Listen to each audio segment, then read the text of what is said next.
Vamos a poner grabar. Gracias. Listo.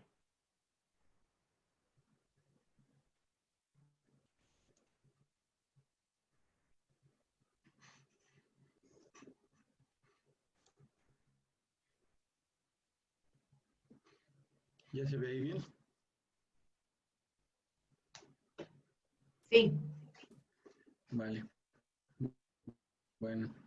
Pues Solo que vamos a ver habla entonces el habla tema un de poquito. valvulopatías. Habla un poquito más fuerte. ¿Más fuerte? Sí, doctora. Vamos a ver el tema de valvulopatías. Bueno, dentro de la clase, pues vamos a ver pues las definiciones, la prevalencia de las principales valvulopatías, cuál va a ser la clínica, tanto la exploración y los métodos diagnósticos, y también las indicaciones quirúrgicas, las modalidades de intervención y el seguimiento de estos pacientes. Bueno, como sabemos, pues estas 4 válvulas son las que tiene el corazón. Estas regulan el flujo sanguíneo hacia la circulación pulmonar y hacia la circulación sistémica. Las válvulas atrioventriculares, que va a ser la tricúspide y la mitral, pues van a abrirse durante la diástole y van a permitir el llenado ventricular. Por otro lado, las válvulas aórtica y pulmonar pues van a abrirse durante la sístole y van a permitir el paso del flujo sanguíneo de los ventrículos hacia la circulación pulmonar y sistémica, ¿no? Entonces, esto pues es importante porque en los adultos mayores la enfermedad degenerativa pues, de las válvulas nativas va a ser la principal causa de valvulopatía, siendo la más prevalente la insuficiencia mitral y la estenosis aórtica. Esto es importante porque pues, el objetivo del tratamiento en los adultos mayores va a ser pues, evitar sobre todo las complicaciones a largo plazo por la valvulopatía, mantener un estado hemodinámico adecuado y obviamente pues también manejar y prevenir todas las comorbilidades cardiovasculares que van a tener nuestros pacientes, como la enfermedad coronaria, las arritmias y disminuir el riesgo de EBC. Tenemos que tener en consideración que el tratamiento va a diferir de los pacientes jóvenes, pues en los pacientes adultos mayores debemos considerar antes que todo la funcionalidad, la calidad de vida que se le va a poder brindar al paciente, o en determinado caso cuando ya no hay algo pues curativo, algo terapéutico que ofrecer, pues considerar el manejo paliativo de la enfermedad. Como ayer lo mencionó muy bien Lolita, pues tenemos que creer firmemente que pues la edad no es un factor para ofrecer o no tratamiento a los pacientes. ¿Por qué? Porque aunque... William, aunque sean métodos invasivos, pues sí va a tener un impacto real en la mortalidad. Se ha visto que reduce en estos métodos en forma general, ahorita estoy hablando como de generalidades, hasta un 20% la mortalidad de un año en los pacientes, comparados cuando solo se les ofrece tratamiento médico. Ahora, esta prevalencia de la enfermedad valvular nativa pues se ha estimado en estudios, el CARDIA, el IRIG y el CHS, pues son estudios estadounidenses, en los que se reportó una prevalencia de 2.5 en personas menores de 65 años y hasta un 13.2% en aquellos individuos por encima de 75 años. Entonces, pues realmente va a ser así como enfermedad valvular, va a ser una enfermedad altamente prevalente en los adultos mayores. Como ya lo mencionamos, las principales va a ser la insuficiencia mitral, la estenosis aórtica y la insuficiencia aórtica. Hacía especial énfasis en la prevalencia de la insuficiencia mitral, que podía ser hasta en un 11% y era más prevalente en el género masculino.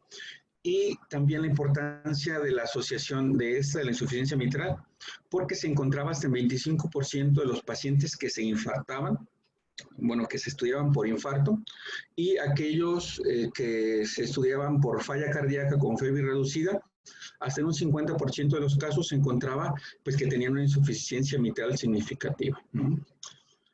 Obviamente esto va a ir empeorando con la edad. Entonces la enfermedad degenerativa va a ser la causa más frecuente, hasta en un 63% de la enfermedad valvular, seguida por la valvulopatía reumática, en un 22%, que obviamente pues esto varía de acuerdo al país. Claro que en México, como estamos todavía pues en vías de desarrollo, la prevalencia aún de estas secuelas de fiebre reumática pues son más que en otros países. Y pues el otro apartado misceláneo como endocarditis, enfermedades congénitas, traumáticos, congénitas, etcétera, pues va a ser o va a representar solo el 15% de los casos. Entonces, teniendo en cuenta el tratamiento en el adulto mayor, pues debemos tener bien presente cuáles son las metas o cuáles son los beneficios que vamos a obtener y cuáles son los riesgos. Como lo mencionamos, los beneficios es mejorar la supervivencia, mantener la funcionalidad, la independencia o en determinado caso paliar los síntomas severos de la enfermedad. Por otro lado, los riesgos, pues obviamente la mortalidad, tanto perioperatoria como en los primeros, no sé, 30 días, 60 días, así como pues obviamente las secuelas que esto puede ocasionar, la hospitalización prolongada o a final de cuentas pues muchos de estos pacientes van a requerir una anticoagulación o una antiagregación de manera prolongada y pues tenemos que considerar el riesgo de sangrado.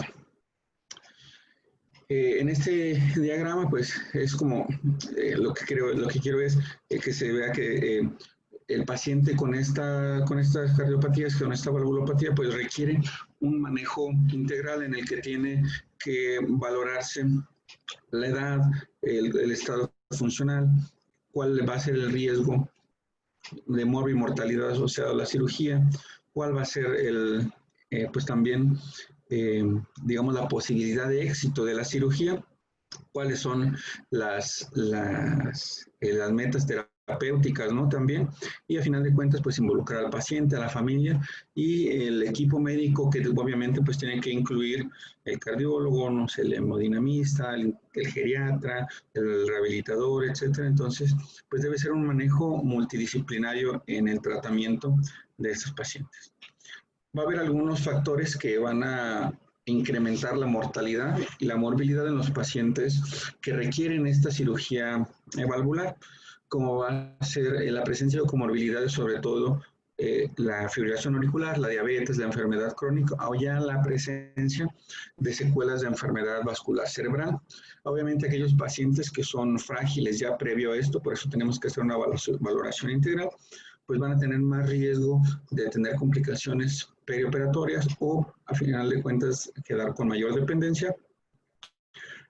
Obviamente la estructura anatómica del corazón de las válvulas pues va a ser más compleja, va a ser un poco más delicada, digamos, que en un paciente joven. Entonces va a haber ya aterosclerosis de la aorta, va a haber una calcificación extensa en la línea vital. Entonces, pues técnicamente también va a ser más complicado llevar a cabo estos procedimientos en los adultos mayores. Obviamente también se compromete o se puede ver afectada la perfusión cerebral. Entonces tenemos que tener en cuenta todos estos factores que nos pueden elevar la mortalidad en pacientes que nosotros queremos someter a estos procedimientos.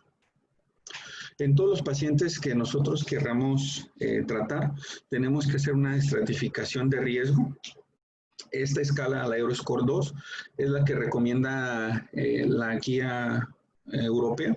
Está en el MEDCALC y pues son 18 ítems que te va digamos, como a separar a estos pacientes cuando son pues de bajo o de alto riesgo. Entonces, hay que tener en cuenta que tenemos que hacer una estratificación de riesgo también antes de elegir cuál va a ser el método terapéutico para nuestro paciente.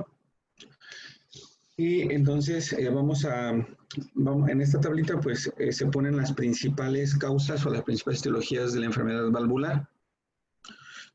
Como ya mencionamos, la insuficiencia mitral, pues la vamos a dividir en primaria y secundaria. Ahorita lo voy a mencionar un poquito más adelante. Siendo la secundaria la más frecuente. En la estenosis aórtica, también la enfermedad degenerativa va a ser la principal causa de estenosis aórtica. En la insuficiencia aórtica va a ser también sobre todo asociado a enfermedad degenerativa y enfermedad reumática, y en la estenosis mitral igual va a ser por enfermedad degenerativa y por fiebre reumática.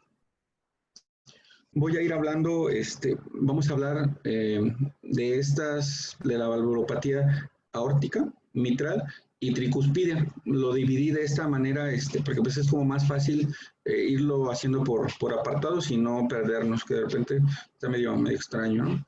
Entonces vamos a ver la estenosis aórtica, quedamos que es de las valvulopatías más prevalentes. Mencionaba en un 2 a 3% en el adulto mayor, según este estudio que hicieron, y llegando hasta un 4% en octogenarios. Entonces, pues es una prevalencia relativamente baja, pero pues tampoco es despreciable. Las principales causas de estenosis pues van a ser las malformaciones congénitas, cuando es bicúspide, la calcificación del anillo valvular y la cardiopatía reumática. Mencionaba que cuando una válvula es bicúspide, pues puede manifestarse muy tardíamente en la vida, sobre todo cuando ya por la edad pues empieza a haber una enfermedad degenerativa, se juntan las dos cosas y es cuando empieza a manifestar pues síntomas el paciente. Entonces, estos cambios asociados a la edad, pues va a ser la principal causa de estenosis del adulto, seguida por la fiebre reumática, pues en países en desarrollo como el nuestro. Dentro de la fisiopatología, pues debemos considerar que siempre los cambios estructurales van a preceder a los cambios funcionales, porque pues el corazón tiene esta capacidad de autorregulación o de adaptación, pues va a ser hasta que se pierde esta capacidad que empiezan a manifestar síntomas. Los cambios van a conducir a una obstrucción de flujo, y pues realmente va a ser variable el grado de progresión y de complicaciones de acuerdo al estado del paciente, ya que pues, la obstrucción crónica del flujo de salida del ventrículo izquierdo va a conducir a un aumento de presión, a una hipertrofia del ventrículo izquierdo, que primero va a condicionar una disfunción diastólica, aumento de la demanda de oxígeno, obviamente va a haber una alteración en cuanto a la perfusión, conduciendo a isquemia, y por último se va a manifestar por una disfunción sistólica del ventrículo izquierdo. Entonces, es digamos como en este punto cuando realmente va a empezar a manifestar síntomas el paciente. ¿Cuáles son los síntomas que va a manifestar cuando un paciente tiene insuficiencia aórtica? Pues sobre todo la intolerancia a la actividad física, a la fatiga, la disnea, la angina y el síncope. Son como los cinco síntomas claves que tenemos que, o cuando los encontremos, podemos sospechar que este paciente tiene insuficiencia aórtica. Mencionaba que la sintomatología suele iniciar de manera muy tardía por estos mecanismos compensatorios que mencionábamos, y obviamente pues pueden coincidir o ser concomitantes síntomas como la angina cuando también existe una enfermedad coronaria. Y el síncope, pues bueno, se va a presentar por la caída arterial debido al gasto cardíaco bajo, hay una hipoperfusión cerebral, y esto es lo que va a ocasionar los síntomas. Realmente el síntoma que nos preocupa más, contrario a lo que se podría pensar que es el síncope, realmente es la disnea, porque esto nos habla de que ya está descompensado y probablemente tenga cierto grado de falla cardíaca. El diagnóstico, pues tenemos que hacer una exploración física antes que otra cosa. Es muy característico la presencia de un soplo que va a ser mesotelisistólico, de alta frecuencia, con irradiación hacia cuello y fácilmente audible en un foco aórtico. Puede irradiarse al ápex, entonces lo podemos buscar también en el ápex, pero esto solo va a ser cuando es una enfermedad degenerativa y el anillo se encuentra calcificado, que es lo que va a transmitir el sonido, y esto se conoce como el fenómeno de Galabardín. Sin embargo, tenemos que tener en cuenta que la intensidad o el grado del soplo no tiene en realidad una correlación clínica con la severidad de la estenosis. Mencionaba que a la exploración también podemos encontrar el pulso carotidio, que va a tener una característica de parvus et tardum, o sea, va a ser un pulso de baja amplitud y un pico tardío. Eso sí mencionaba que este hallazgo a la exploración pues sí es muy específico de una estenosis aórtica severa. En este diagrama pues podemos, digamos, como seguir el flujo en la estenosis aórtica. De acá, si por ejemplo le hacemos estudios de imagen, lo principal es ver si está dilatado o no el tronco de la aorta ascendente. Si no está dilatada, a ver si realmente, de acuerdo, ahorita vamos a ver los hallazgos en el ecocardiograma, si es una insuficiencia aórtica grave o no, si tiene síntomas o no. Si tiene síntomas y tiene datos de insuficiencia grave, pues obviamente el paso siguiente es la cirugía. Y si no tiene síntomas, pero tiene una FEBI menos de 50, una dilatación telestólica del VI más de 70 o una dilatación telestólica del VI más de 50, pues obviamente puede llegar a requerir cirugía. Ahorita lo vamos a ver. Entonces hay que tener en cuenta que lo más importante es el área valvular y los síntomas. Podemos echar mano de otros estudios como la tomografía computada y la resonancia, pero más que nada cuando la valoración pues no invasiva resulta pues no concluyente, y sobre todo para planeación quirúrgica. Mencionaba que el cateterismo cardíaco es pocas veces necesario, igual solo como estudio coadyuvante, o en aquellos pacientes que se planea un reemplazo valvular abierto o que pues ya tienen una enfermedad coronaria, porque esto también nos va a dar el pronóstico, y sobre todo si realmente pues esta intervención pues va a mejorar, ¿no? Porque ves que ya está tan dañado el corazón, ya tiene una miocardiopatía dilatada, entonces a pesar de que se recambie la válvula, pues la sintomatología o la enfermedad no va a tener un mejor pronóstico. Entonces, en el ecocardiograma va a ser la herramienta diagnóstica por excelencia en las valvulopatías. Va a permitir la visualización anatómica de las válvulas y valorar pues qué tan severa es la calcificación, además de calcular pues todos los parámetros hemodinámicos alrededor del orificio valvular. Va a ser severa cuando tiene una velocidad de flujo mayor de 4 metros sobre segundo, un gradiente de presión más de 40 milímetros de mercurio y una área valvular menor de 1 centímetro. Mencionaba que es crítica cuando es menos de 0.6, en alguna bibliografía la mencionan como 0.7 o 0.8, pero pues esta es como la clásica, ¿no? Y pues obviamente nos va a permitir valorar otros parámetros como la FEBI o la PSAP. Entonces, es como la herramienta diagnóstica por excelencia. Como seguimiento debe realizarse en pacientes cuando tienen enfermedad moderada, cada 2 a 3 años, cada 3 a 5 años, y en aquellos pacientes que ya casi llegan a una enfermedad pues severa, cada 1 a 2 años. Entonces, este es como el seguimiento en los pacientes de acuerdo al flujograma que vimos hace ratito. ¿Cuándo va a ser necesaria una intervención quirúrgica? Pues cuando el paciente está asintomático y tiene una estenosis aórtica severa. Cuando están asintomáticos, tienen una enfermedad aórtica severa, pero tienen una FEBI reducida, también está indicado. O en pacientes que tienen una enfermedad aórtica moderada severa, pero que tienen como plan someterse a alguna otra cirugía cardíaca, ¿no? Como para evitar precisamente que se siga dañando ese corazón. Puede ser también razonable en aquellos pacientes que tienen una estenosis aórtica severa, que no tienen síntomas propiamente de la estenosis, pero que tienen una poca tolerancia al ejercicio. Y en este caso mencionaba que el método abierto se prefiere en pacientes de riesgo bajo intermedio. Aquí hicimos el Euroscore, y el reemplazo transcatéter, pues para aquellos pacientes que por su estado, por sus comorbilidades, por su funcionalidad, pues tienen un alto riesgo quirúrgico.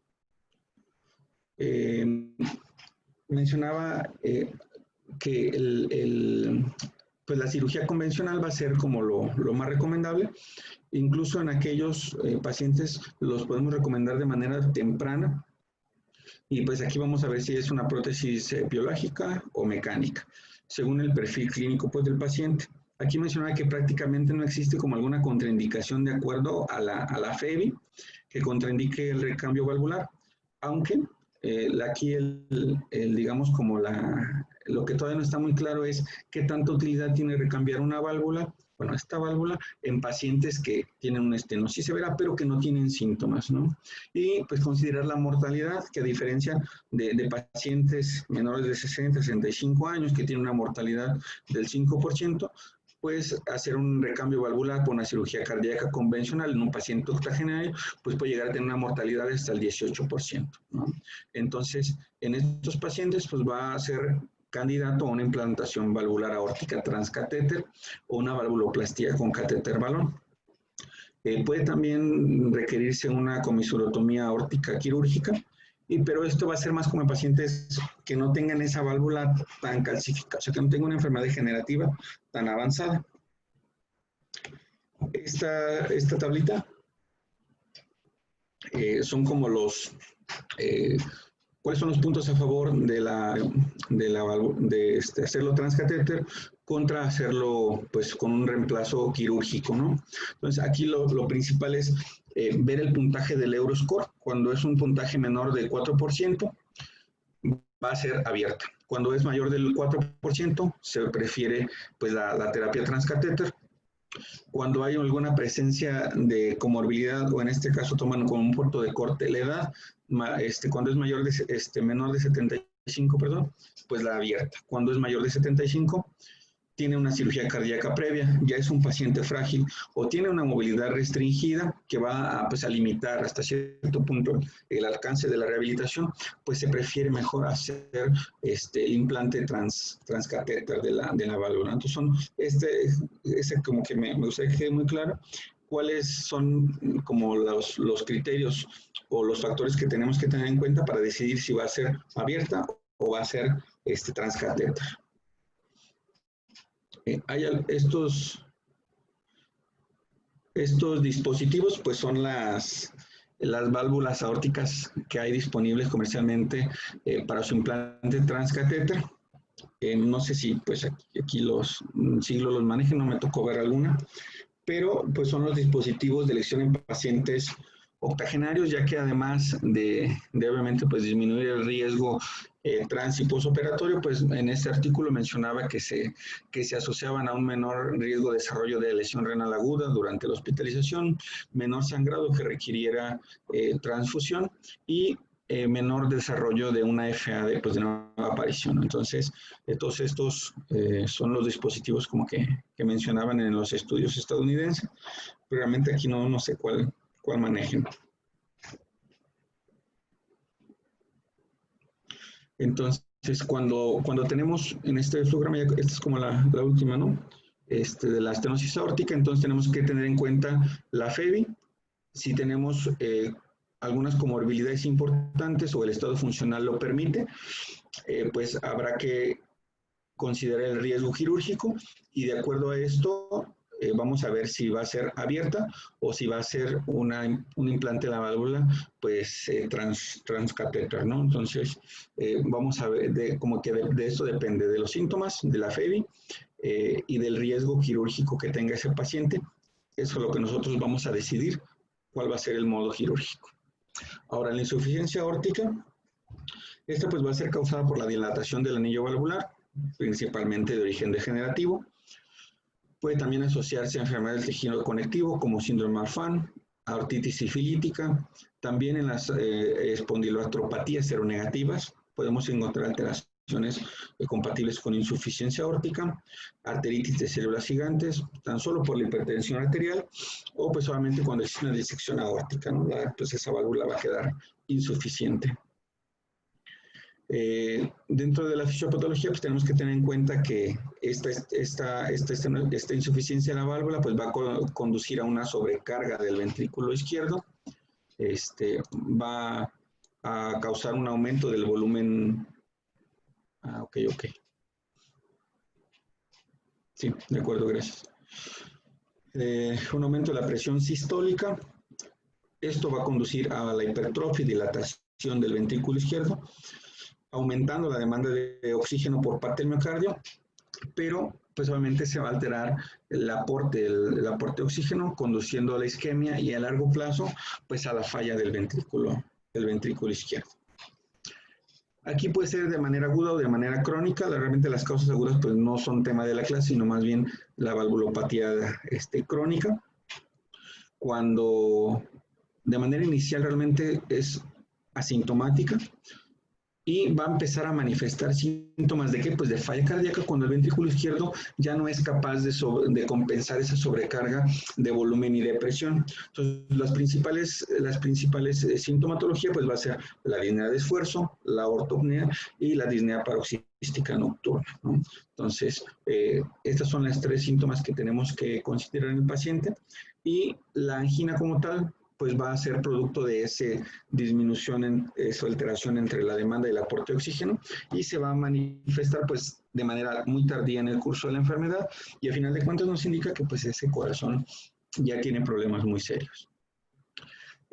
A la exploración física vamos a auscultar un soplo de alta frecuencia en foco aórtico, diastólico, que inicia inmediatamente después del segundo ruido y que va a ser mejor audible con el paciente sentado y reteniendo al final de la expiración, ¿no? Entonces, es de esta manera que se explora el soplo de la insuficiencia aórtica.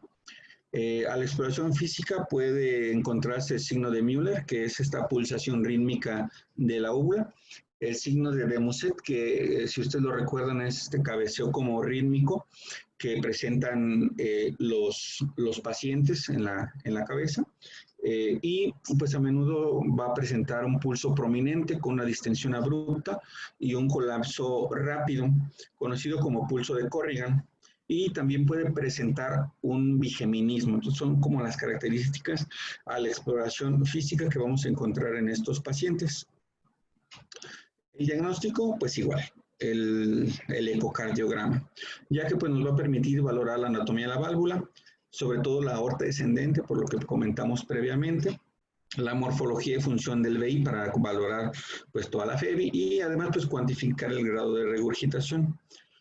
Menciona que para esto pues tenemos que utilizar el Doppler color y va a considerarse severa cuando el jet pues va a ser mayor del 65% del volumen de eyección del ventrículo izquierdo y el volumen de regurgitación de más de 60 mililitros por latido. Entonces pues, prácticamente se regresa pues todo. Entonces este va a ser el estudio de elección para valorar la insuficiencia aórtica. Cuando este es leve, el eco debe repetirse cada 3 a 5 años, cuando es moderada cada 1 a 2 años y cada 6 meses a 1 año cuando es severa. Obviamente, pues también para decidir en qué momento vamos a someter a este paciente pues, al recambio valvular, ¿no? Es realmente mucho el tiempo que los pacientes permanecen asintomáticos cuando la insuficiencia aórtica es crónica, gracias a estos mecanismos de compensación. Entonces el corazón soporta mucho la sobrecarga de volumen, de presión, pero pues obviamente hay un punto en el que ya no puede más.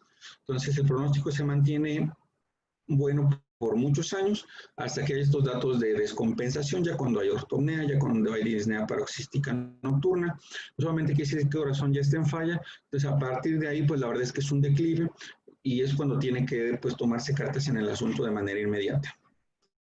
Las indicaciones de intervención en el caso de insuficiencia aórtica serían aquel paciente sintomático con enfermedad severa sin importar la FEBI. Pacientes asintomáticos con enfermedad severa y que tengan la FEBI menor del 50%, pues porque pues, para tener ese decremento en la FEBI, ¿no? En aquellos pacientes que tengan una enfermedad moderada severa, que se les va a someter a otra cirugía cardíaca, o en aquellos pacientes que tienen una enfermedad severa con FEBI conservada, pero que tienen una dilatación severa telesistólica del VI más de 50 milímetros. Entonces son los pacientes que van a ser candidatos de manera inmediata a la intervención.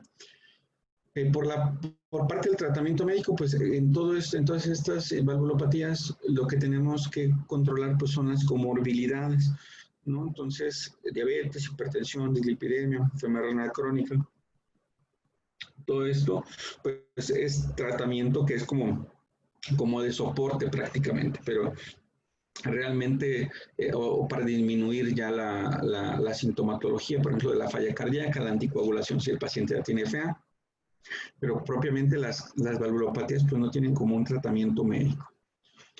Ahora, la estenosis mitral, comentamos es también la primera, la segunda, dependiendo de la bibliografía, valvulopatía más frecuente en el adulto mayor.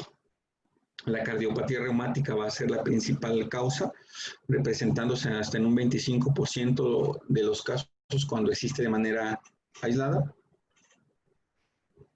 y presentándose también como una doble lesión, con insuficiencia y con estenosis, hasta en un 40% de los casos, ¿no?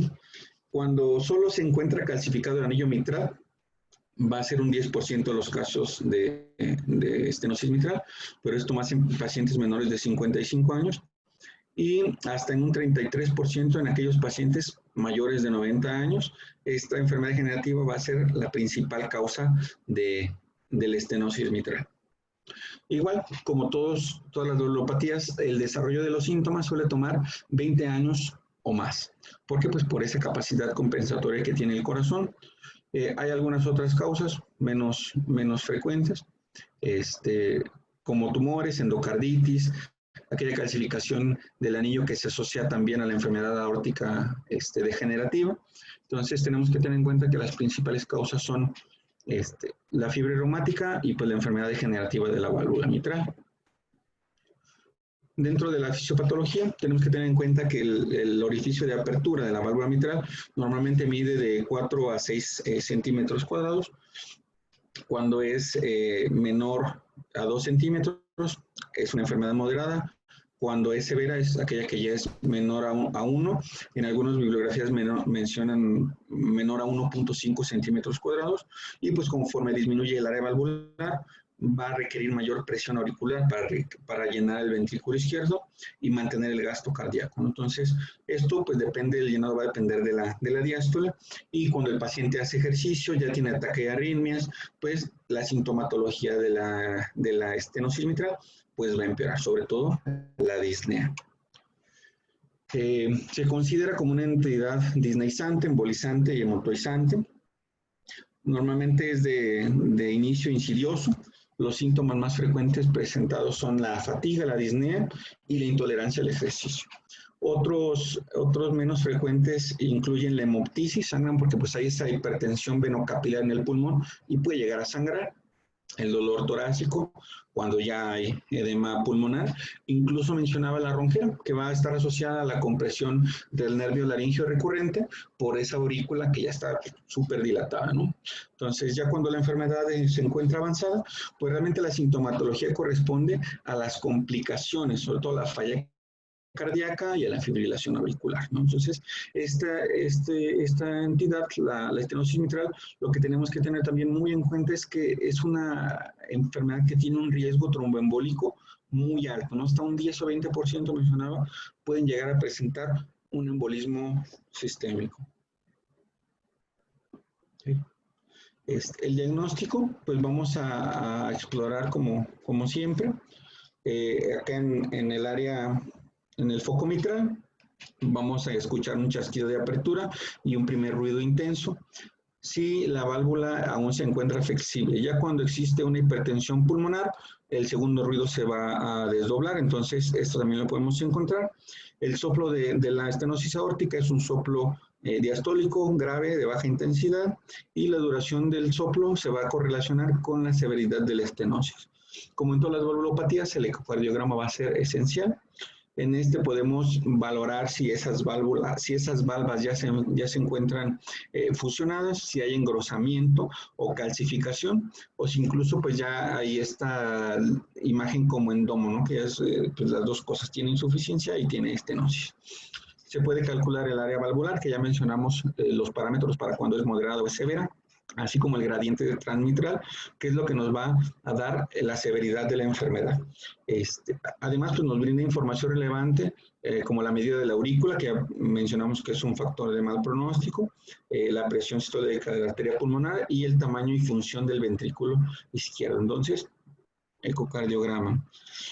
El pronóstico normalmente pues varía. Es de 5 a 5 años, es de 60% cuando todavía está en una clase funcional 3, esto sin una corrección quirúrgica, y solo de 15% a 5 años cuando ya está en una clase funcional 4. Mencionaba que debe hacerse el seguimiento de manera anual cuando la enfermedad es severa, de 3 a 5 años cuando es leve y de 1 a 2 años cuando pues es una enfermedad moderada. Y como lo mencionamos, pues a final de cuentas el pronóstico también va a depender del manejo y control de las complicaciones como tal, sobre todo de la insuficiencia cardíaca, de la FA y la prevención del tromboembolismo. Okay. ¿Cuáles son las indicaciones quirúrgicas en la estenosis mitral? Pues va a estar indicada cuando hay un paciente que tiene síntomas con una estenosis severa. Le digo que en este artículo he mencionado con un área menor a 1.5 centímetros. Va a estar también indicado el reemplazo quirúrgico en aquellos pacientes que no tienen un alto riesgo quirúrgico o que ya se le hizo una intervención percutánea y falló, o en pacientes que van a ser sometidos a otra cirugía cardíaca.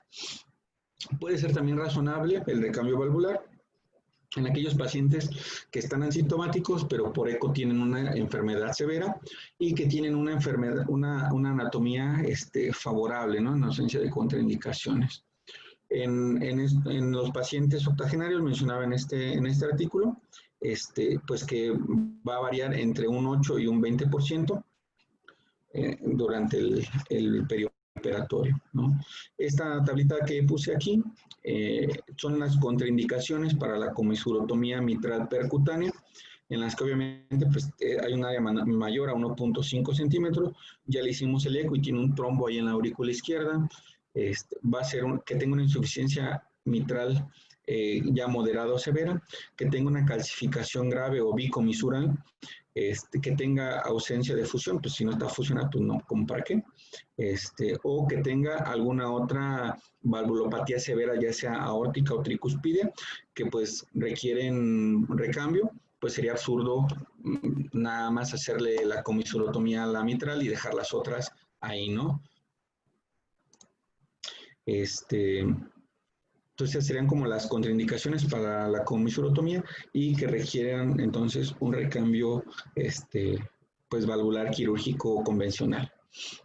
En esta imagen pues va desde el eco, la fluoroscopía, la tomografía, en la que se ve pues la calcificación tan severa de la válvula, y ya después cómo quedó de haberle puesto esta prótesis.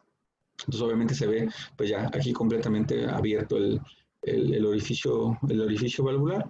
Entonces así los veríamos, digamos, ¿no? En este flujograma, pues igual, lo importante es, tenemos el eco, tiene una área valvular menor a 1.5 centímetros, si tiene síntomas o no tiene síntomas. Si tiene síntomas, vemos si tiene alguna contraindicación para la comisurotomía percutánea. Si tiene alguna contraindicación, pues a cirugía. Si no tiene un alto riesgo, valoramos el riesgo quirúrgico. Si tiene un riesgo quirúrgico alto, pues mejor lo metemos a la comisurotomía percutánea. Si no tiene un alto riesgo, pues vemos si las características clínicas lo permiten. Pues de aquí lo decidiremos si va a cirugía o va mejor a la comisurotomía percutánea, ¿no? Si no tiene síntomas, pues habrá que valorar con una prueba de esfuerzo si realmente este paciente con algún esfuerzo físico de la prueba manifiesta síntomas, pues igual habrá que seguir el protocolo para intervencionismo. Si no tiene síntomas aún con la prueba de esfuerzo, a pesar de tener un área valvular menor a 1.5 centímetros, pues hacemos el seguimiento que mencionamos en las diapos pasadas. ¿Sale? Vamos ahora con la insuficiencia mitral. Recordemos entonces que el anillo, pues va a estar, la válvula va a estar compuesta por un anillo, dos valvas, las cuerdas tendinosas, los músculos papilares, así como por el miocardio circundante. Entonces, cualquier alteración en estos componentes, pues va a conducir a una insuficiencia mitral, ¿no? De acuerdo a la literatura, mencionaba que es la valvulopatía más frecuente después de la estenosis aórtica en los adultos mayores, y se puede dividir en causas primarias y secundarias, siendo la secundaria pues la más frecuente, ya que en las primarias pues va a ser ya defectos como congénitos en las valvas, las cuerdas tendinosas, etcétera. Pero en la causa secundaria pues va a ser sobre todo aquellos cambios por el funcionamiento del ventrículo izquierdo, del anillo valvular, sobre todo asociadas en nuestros pacientes pues a isquemia miocárdica. Entonces, esta va a ser la principal causa secundaria asociada a isquemia de una insuficiencia mitral en los adultos mayores. Y después de la isquemia, la miocardiopatía dilatada. En la fisiopatología, también tenemos que tener en cuenta si es una una insuficiencia mitral aguda o una insuficiencia mitral crónica, ya que de manera aguda pues no va a permitir que se manifieste, ¿no? Que se ajuste el corazón, entonces pues va a disminuir la poscarga del ventrículo izquierdo de manera considerable y pues el volumen diastólico final va a ser muy reducido, entonces eso es algo que pues, es completamente aparte. Pero tenemos que tener en cuenta que ya cuando es una insuficiencia mitral crónica, los cambios compensatorios que va a tener el corazón, pues va a ser un aumento en la contractilidad y una disminución del volumen sistólico final para tratar de mantener el gasto cardíaco. Y pues la persistencia de la regurgitación va a inducir una dilatación excéntrica del ventrículo izquierdo, una dilatación de la aurícula izquierda y muchas veces también va a tener manifestaciones de FA. La sintomatología va a asociarse al desarrollo y progresión de la enfermedad, así como a las causas subyacentes, ¿no? Ya quedamos que la principal causa va a ser la isquemia, después la miocardiopatía dilatada, la fiebre reumática. Entonces, pues la sintomatología va a ir en este tenor, pero los principales van a ser la disnea, la fatiga y la intolerancia al ejercicio. Cabe mencionar que en la insuficiencia mitral, pues el embolismo sistémico va a ser mucho menos frecuente que en la estenosis. A la exploración física y el diagnóstico, pues a la exploración física tenemos que forzosamente poner nuestro estetoscopio. A diferencia de la estenosis, en la insuficiencia mitral se va a encontrar un S1 disminuido y un S2 muy desdoblado. El soplo es agudo y holosistólico. Y si aparte se encuentra asociado al prolapso de la válvula mitral, pues se puede incluso escuchar como un chasquido sistólico. Entonces, lo que tenemos que buscar en la exploración física. En el eco, lo que podemos observar es un alargamiento de la aurícula izquierda, una hipercinesia del ventrículo izquierdo, que es pues está tratando de compensar y mantener el gasto cardíaco, y pues vamos a calcular el orificio valvular. El Doppler color nos va a brindar la información acerca del flujo transvalvular, y pues solo cuando no es como muy concluyente o queremos valorar la anatomía valvular, es requerido un eco transesofágico, si no, pues no. El eco transtorácico también es la prueba indicada para la escala de Wilkins, que esto nos va a predecir pues el éxito de la valvuloplastía. Creo que me faltó ponerla, pero tiene también varios apartados en los que el punto de corte es 8, entonces de esto depende si vamos a optar por un método quirúrgico u otro. El seguimiento debe hacerse de acuerdo a si la enfermedad pues es moderada, leve o severa, ya que la probabilidad de progresión de un estado asintomático con una enfermedad severa a un estado sintomático, pues hasta el 30-40% de los pacientes van a progresar en el transcurso de 5 años. En aquellos pacientes que están sintomáticos con una enfermedad severa y que no quieren cirugía, pues a 5 años la sobrevida solo es del 30%, aunque también depende pues ya de las complicaciones o de la enfermedad subyacente. Si ya tiene complicaciones como FA o ya falla cardíaca crónica, pues solamente esto va a empeorar el pronóstico del paciente. Y el eco se va a hacer en aquellos que tienen una enfermedad leve, cada 3 a 5 años, cuando es moderada cada 1 a 2 años, y cuando la enfermedad es severa, pues cada 6 meses, cada año. Entonces, ese es el seguimiento que se les da. Las indicaciones de la intervención, pues dependerá de la causa, la severidad y la sintomatología. A diferencia de la estenosis, pues la insuficiencia siempre va a requerir un recambio valvular y se va a encontrar indicado en aquellos pacientes que están sintomáticos con una insuficiencia mitral primera severa con FEBI mayor del 30, o en pacientes asintomáticos que tienen una FEBI de 30 a 60, pero que tienen una dilatación del VI mayor de 40 milímetros, o en aquellos pacientes que tienen una enfermedad severa, aunque estén asintomáticos, pero que se van a someter a otra cirugía cardíaca. En estos casos, mencionar que el tratamiento con diurético como manejo de la falla cardíaca, pues es muchas veces necesario. Y en pacientes que tienen una FEBI menor del 30%, mencionaba que pues, realmente la implantación de la prótesis es pues muchas veces fútil, entonces deberán considerarse otras alternativas como el MitraClip. Déjame ver si tengo aquí una foto. Bueno, ahorita en la que sigue creo está. Entonces, aquí el recambio valvular en la insuficiencia mitral va a depender sobre todo si hay síntomas. Si hay síntomas, ver la FEBI. Si la FEBI está arriba de 30%, dar tratamiento médico, pero aquí lo que vamos a hacer es pues, la reparación, el cambio de la válvula. Si la FEBI está menos de 30%, pues tenemos que tener en cuenta que probablemente necesitemos echar mano de otras herramientas, ¿no? Este es el MitraClip, esta herramienta, y lo que hace es esta como sutura, dejando pues como menos del espacio valvular, ¿no? Entonces, a pesar de que siempre la indicación es la reparación, en estos casos de que el paciente pues ya tenga una FEBI reducida, ¿no? Lo único que menciono así como detalle es que cuando la insuficiencia mitral se debe a isquemia, pues ahí sí lo más recomendable es recambiarla, ya que pues solo cuando se realizan estos procedimientos, pues la tasa de recidiva es muy alta y a final de cuentas, pues la solución definitiva va a ser el recambio valvular. Entonces, este es el MitraClip.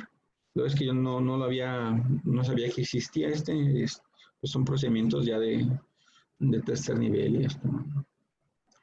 Ya por último, la insuficiencia tricuspide. Esto solo hice esta diapo porque mencionaba que dentro de las valvulopatías es lo menos frecuente y realmente se encuentra de manera muy rara, de manera aislada, y más bien se encuentra asociada sobre todo a la insuficiencia mitral, ¿no? Entonces, más bien es como por contigüidad.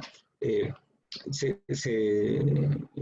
afloja, se genera el anillo valvular y es cuando el paciente pues tiene síntomas, ¿no? Aún así, pues la prevalencia va a aumentar con la edad.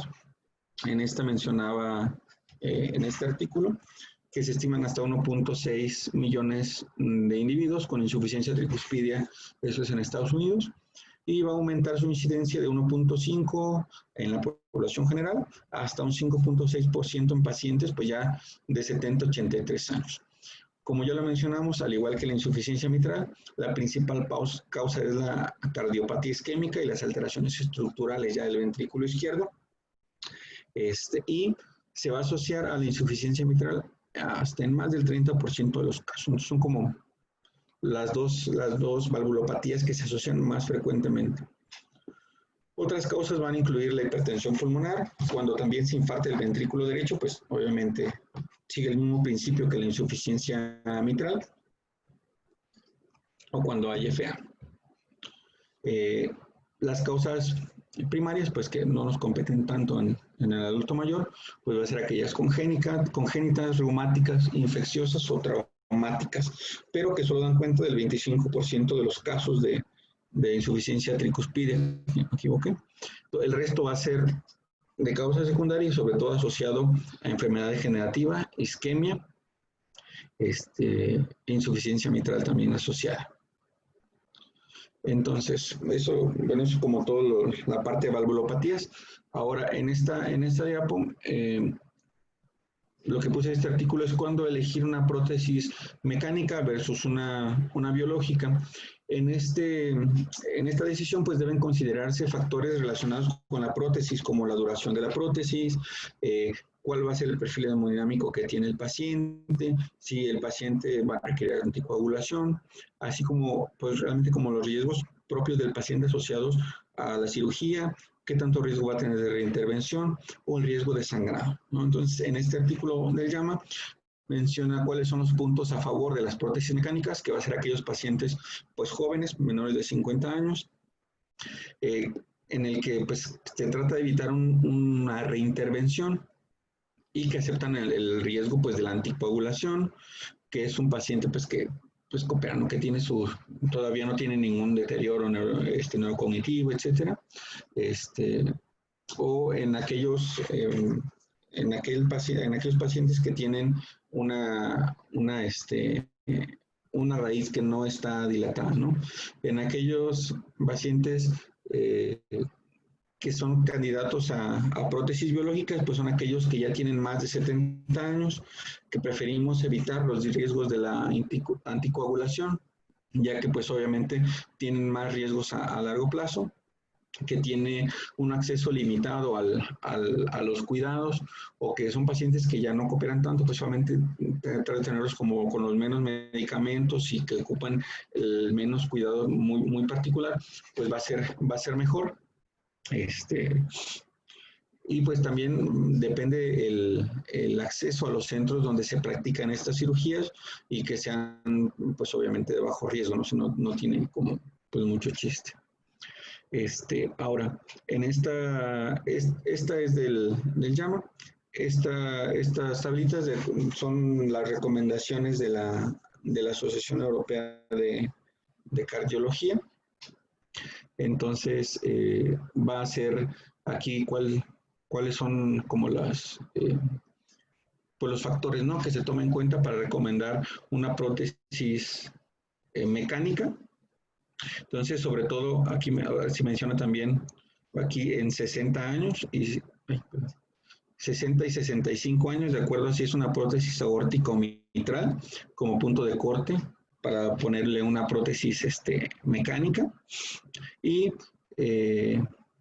aquí también menciona la esperanza de vida, ¿no? Sobre todo para evitar, pues, la reoperación y pues sería de alto riesgo que requiriera una reoperación, ¿no? Entonces, en cambio, las biológicas, pues son aquellos pacientes que tienen ya una mayor edad, que no queremos tomar esos riesgos de la anticoagulación. Y aquí algo que, bueno, mencionaba es pues que la esperanza de vida pues sea ya leve, ¿no? Entonces, son como las dos recomendaciones que encontré de cómo, qué características tienen que tener los pacientes para decidir nosotros si va a ser una prótesis mecánica o si va a tener una prótesis biológica.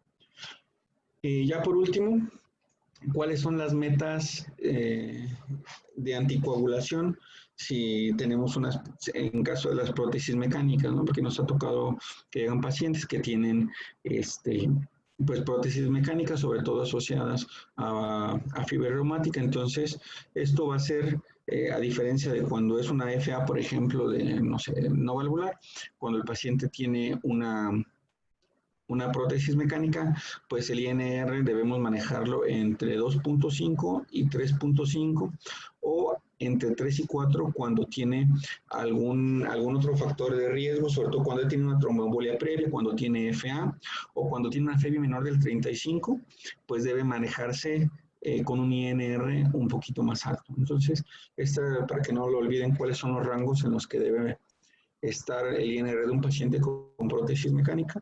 Y en la parte inferior, en el caso de que se le ponga al paciente una prótesis biológica, lo que menciona es que debe considerarse un anticoagulante antagonista de la vitamina K durante los primeros 3 meses tras el trasplante, ya sea mitral o tricuspide, y posteriormente nada más antiagregación sencilla, ¿no? Ácido acetilsalicílico, por 3 a 6 meses y ya, o sea, nada más que eso, porque también a veces les causa un poquito como de escozor a los pacientes de si van a seguir anticoagulados o no van a seguir anticoagulados, pero pues el punto de la prótesis biológica es que evitemos la anticoagulación a largo plazo. Y pues ya, eso sería todo.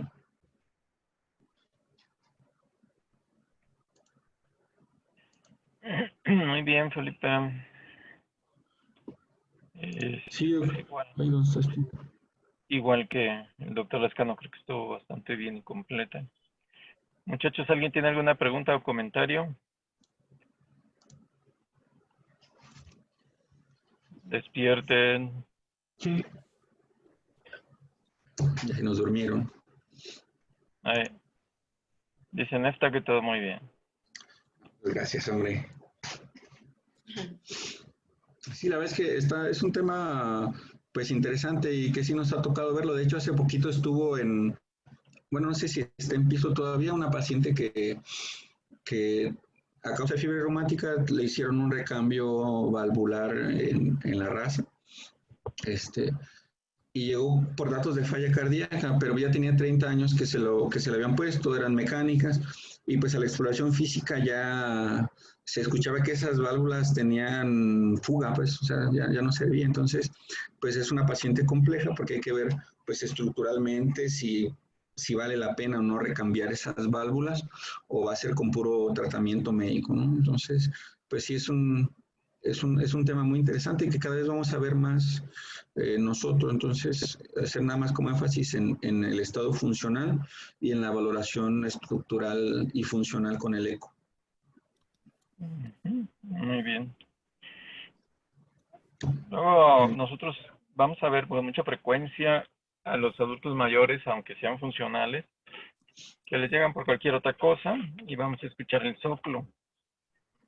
Entonces es muy importante hacer una evaluación funcional correcta, adecuada, completa para que puedan ustedes determinar la necesidad de mandarle a hacer el estudio, ¿no?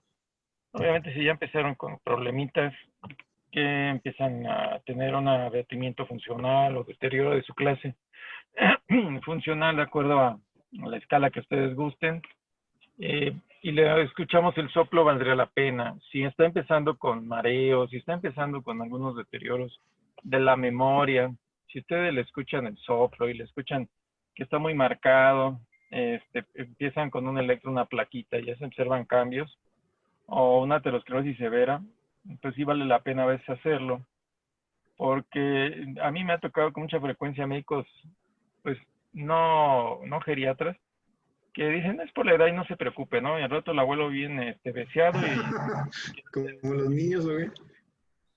sí, que hacen sus infartos y cosas así. Entonces sean muy minuciosos, aprendan a escuchar, siempre escuchen a todos sus pacientes, aunque la queja no sea de corazón, escúchenlos para que oigamos lo normal y cuando algo esté anormal, pues lo podamos identificar de inmediato, ¿sale? Y no asignemos al puro envejecimiento y a los cambios de la edad a la válvula todos los soplos. Ajá. Claro. Sean muy minuciosos en eso. No sé si alguien quiera comentar algo y si no, pues ya nos veríamos mañana. ¿Mañana qué toca? Es infarto sin elevación de Elevación. segmentos de T. Ok. ¿Y la da? Yo, Alma. Alma. Alma. Órale, pues. Fatso, ¿cómo estás? Bien, doctor. ¿Todo bien? Sí, todo bien, ya estamos en casa, gracias. ¿Tu Desde peque ayer. también? ¿Mandé? ¿Tu bebé también? Sí, la dieron de alta ayer como a las 2 de la tarde. Ok. Ya está pollito todavía. Se quedó con la indirecta en 15, pero ya sin criterios de fototerapia. Bueno, esperemos que todo siga mejorando. Sí, gracias. Luego se Y las disfruta muestro. tus últimas noches Ay, ya. de tranquilidad, porque una vez que empiece a moverse vas a ver. Ni sabe No lo me- que se espera. No me sentí así desde el R1. Oye, Bueno, para que se cuiden, todos. pero ahorita va a ser guardia diaria, vas a ver. Sí, exactamente. Todavía, doctor. Sí, gracias a todos. Órale, pues, nos vemos mañana. Gracias. Bye. Buen día a todos. Ay. Gracias, Felipe. Bye, chis.